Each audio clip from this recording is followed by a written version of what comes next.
Halo semuanya, pada video kali ini saya akan membahas film Too Big to Fail. Saya juga akan menganalisisnya menggunakan salah satu perspektif dari Epic, yaitu perspektif liberalisme. Jadi film ini tuh merupakan film yang diadaptasi berdasarkan kisah nyata yang menceritakan tentang krisis keuangan global pada tahun 2008. Film ini itu mengambil perspektif dari pemerintah Amerika Serikat, khususnya Menteri Keuangan yaitu Henry Paulson dan juga Ketua Federal Reserve Ben Bernanke dan juga Presiden Federal Reserve New York yaitu Timothy Geithner yang dimana mereka ini menangani krisis yang mengancam sistem keuangan Amerika bahkan juga krisis keuangan global. Jadi krisis ini itu bermula dari praktik pemberian kredit perubahan risiko tinggi atau subprime mortgage yang dimana bank memberikan pinjaman kepada masyarakat yang sebenarnya memiliki kemampuan bayar yang rendah. Jadi kredit-kredit tersebut kemudian dikemas menjadi berbagai produk investasi dan dijual ke banyak lembaga keuangan. Selama harga rumah terus naik, emang sistem ini tuh bisa menguntungkan. Namun ketika harga properti mulai turun dan banyak kredit yang macet, nilai aset tersebut ikut jatuh sehingga menyebabkan kerugian besar bagi berbagai institusi keuangan.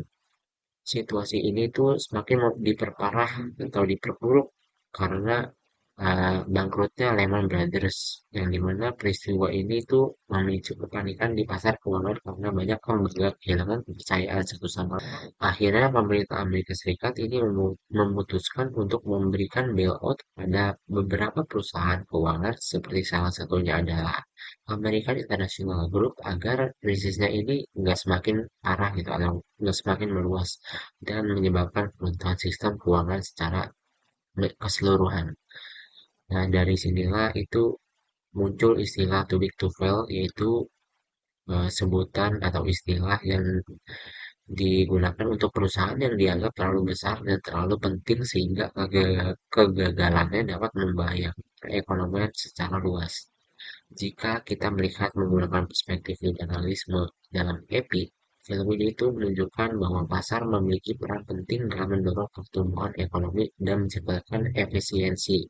Namun, liberalisme juga mengakui bahwa pasar tidak selalu mampu bekerja secara sempurna. Dalam kondisi tertentu, dapat menjadi kegagalan pasar atau market failure, terutama ketika terdapat lemahnya regulasi serta kecenderungan lembaga keuangan mengambil risiko untuk meraup keuntungan yang besar gitu. Hal tersebut terlihat dalam film ini yang dimana berbagai institusi keuangan terus memperdagangkan produk investasi berbasis risiko tinggi. Jadi selama kondisi ekonomi ini baik-baik aja, emang praktik tersebut tampak menguntungkan. Namun ketika sektor properti mengalami penurunan, risiko yang selama ini tersembunyi itu bisa muncul atau bisa bisa benar-benar nyata yang memicu krisis yang berdampak pada seluruh sistem keuangan di Amerika. Ini menunjukkan bahwa keputusan satu perusahaan tidak hanya mempengaruhi perusahaannya sendiri, tapi juga menciptakan risiko sistemik yang berdampak pada perekonomian nasional maupun bisa ke global. Dari perspektif liberalisme, kondisi tersebut menunjukkan bahwa negara tetap memiliki peran penting sebagai regulator untuk mengoreksi kegagalan pasar dan juga menjaga stabilitas ekonomi. Oleh karena itu, kebijakan bailout yang dilakukan pemerintahan AS dapat dipahami sebagai bentuk intervensi negara untuk mencegah dampak krisis yang lebih luas. Meskipun kebijakan ini menuai kritik karena menggunakan dana publik untuk menyelamatkan perusahaan swasta, tujuan utamanya ini ya untuk memulihkan kepercayaan pasar, menjaga kelangsungan sistem keuangan, serta mencegah meningkatnya pengangguran dan terhentinya aktivitas ekonomi di Amerika.